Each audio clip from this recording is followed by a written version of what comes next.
Okay, so, hello. Today we are going to talk to Cindy Ingram, and she is the art class curator. I followed her blog for a little while. I've followed her on Twitter now too. She has great insight for art history in the classroom. It always seems like that's going to be the boring route to go in your classroom, but she finds fun ways to put it in there. So we're going to talk a little bit about her social media use and how she switched over to her blog, and then also a few thoughts about the art classroom. So we have to start out with, because we're art teachers, who is your favorite artist, your go-to person? Yeah, you know what? I don't necessarily have a favorite artist because I love everything, but I do. I would have to say, like, the people who move me the most emotionally, and that's the kind of art I'm drawn to, are Marc Chagall. I love the bold and colorfulness of his artwork, and I also love Frida Kahlo. So I kind of cheated and gave you two, but That's it. Yeah, those are the artists that bring me the most joy. Mine is Georgia O'Keeffe. I can't even explain why, but the first time I saw her artwork, loved it. And then I found out that she painted skulls too. And then I was completely hooked on her. So that started probably in sixth grade is when she became my favorite. Okay, so what initially led you into a career in the arts? Well, I always, and as far as I know, wanted to be in the arts. When I was a child, I loved to draw, and I also loved Disney movies. And I used to want to be a Disney animator until I realized that that was just drawing the same thing over and over again. At the time, now they're done by computers. Back then, they were just hand drawn.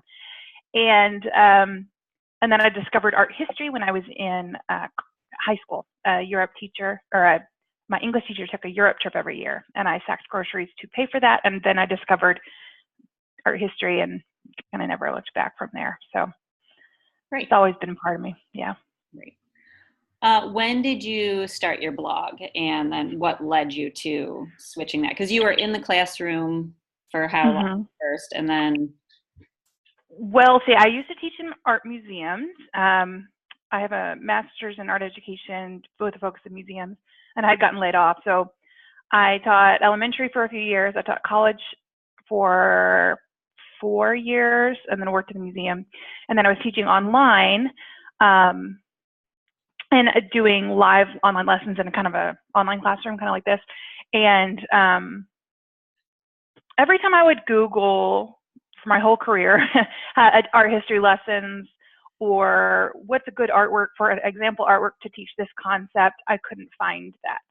Every Google search was just completely useless when it came to art history and how to teach art history in engaging ways. So eventually I came to the moment where I'm like, well, I need to create the thing that I'm looking for. And so that's kind of what prompted me to start it, that, I'm always Googling and not finding things. So I'm just going to make it the thing I'm looking for. Yeah. And how long have you been doing your blog? That was 2014. April 1st of 2014 was my first post. And is that like your sole career now, or do you still do?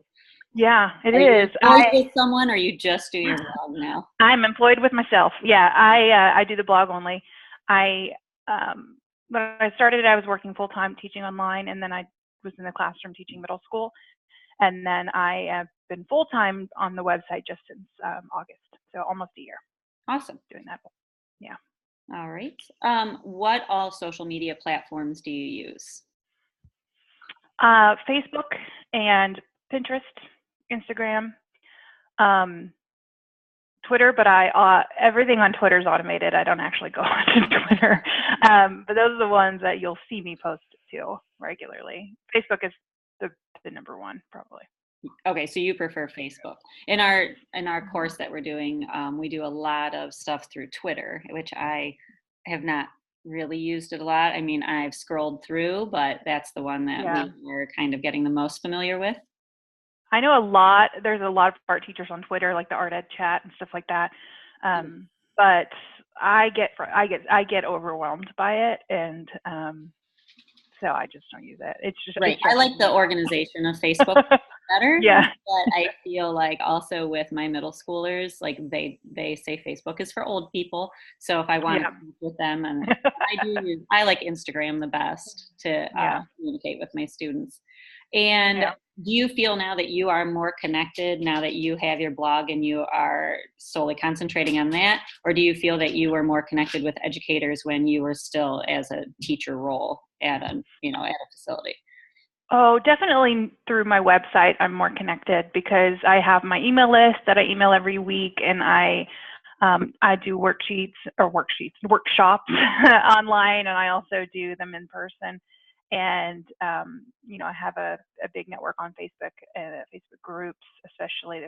I'm in a ton of Facebook groups of art teachers, and I just feel like, this platform has given me a lot of wonderful contacts too.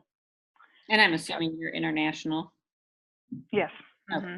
So I figured. Yeah, I'm working with someone in Kyrgyzstan. That's the Another one that's far away one. farthest You away. have to like stop and think of how to say the country name.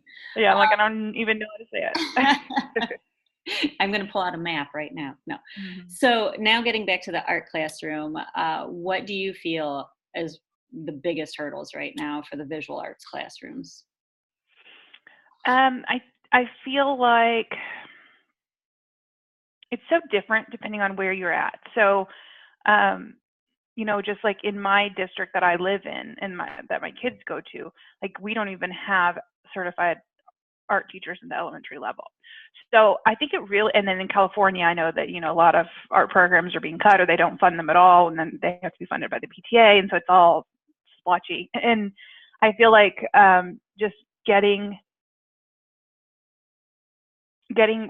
certified art teachers in there that in the classroom and at every age level, I think is probably the biggest hurdle. And then when it comes to like individual art teachers and their struggles, I think that's a different answer. But like overall, I think we just need more, Right.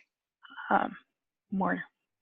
We have one traveling elementary art teacher. She is a certified art teacher, though, but she travels between 10 buildings and does 4 different Yeah. grades. So my students, when I see them in middle school and I say her name, they're like, "Who is that?" And I said, "You saw her 4 times last year in 5th grade." And they're like, "Oh, yeah, I Yeah. remember that lady." They don't even affiliate her with being a teacher in our district. They think she's just someone that comes and visits in the classroom. So Yeah. we fought every year to get another one. So that was Yeah. my first job 17 years ago, and we're still fighting to try to make another job. But Yeah. I didn't have elementary art as a kid. And if I would have, I don't know. I think it you would. wonder how much further you would Yeah. I really, be. yeah. Yeah. Okay, and then where do you think the visual arts classrooms overall will be in 5 to 10 years? I think they're, when I'm on talking with different art teachers and when I'm in the Facebook groups and stuff, it seems to me like there's a big push in a way towards STEAM and integrating math and science and all of that. But there's also, in a way, kind of a backlash against that. So I'm kind of seeing like there's people who want to integrate art more into no, I want to, anyway, I think we will see more art being integrated into other subjects as there's backlash against testing. And so I think the STEAM thing is actually going to be really good for like, um, I should have really thought about your question before I came on this. Okay, so no, I do think that we're going to see more art being integrated into other subjects, but I also think the art teachers are starting to realize that they're realizing, maybe other people are realizing that their content area is different and that we need to not focus on how do we make our content area like a math classroom or like a science classroom, but like how do we embrace the creativity and the meaning and the feeling and the emotion in art. So I hope that that's what happens in the Right. next 5 to 10 years. I don't Goes back know to if that's that funding thing, though. but I feel like it needs to happen because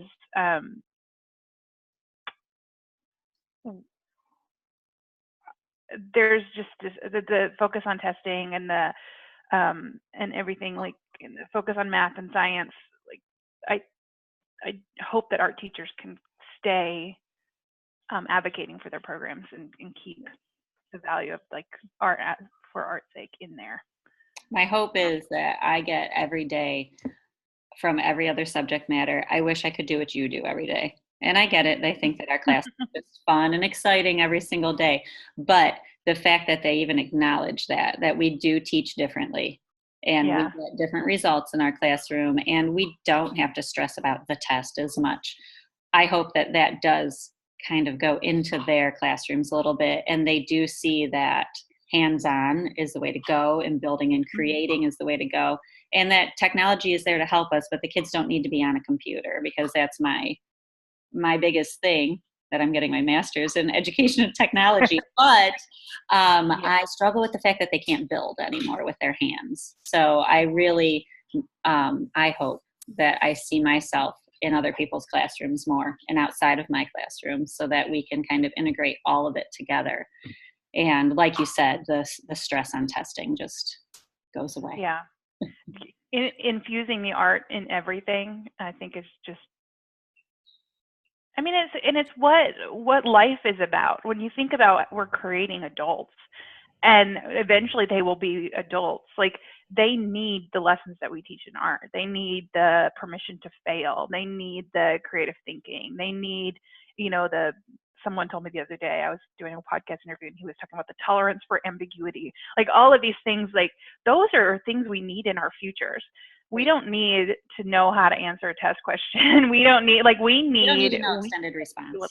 We need to deal with life and how life, and art classrooms can help prepare students for that if they're done right, I think. I agree. So we are almost done now. We've covered all the topics that I had. So what is the best way for someone to contact you if they wanted to also get some help in their class? Okay, it's artclasscurator.com. And so I have a blog with a bunch of free resources. I also have a membership site for teaching art history and art appreciation. And then I have a new podcast. So if you're a podcast listener, artclasscurator.com/podcast. And I have a Facebook group, Art Class Curator Collective. All right. Well, thank you very much. Thank you for taking time out of your day to help me out with this. And I will be following you on all your different sites now. Thank you. All right. Thank you very much. Thank you. Bye.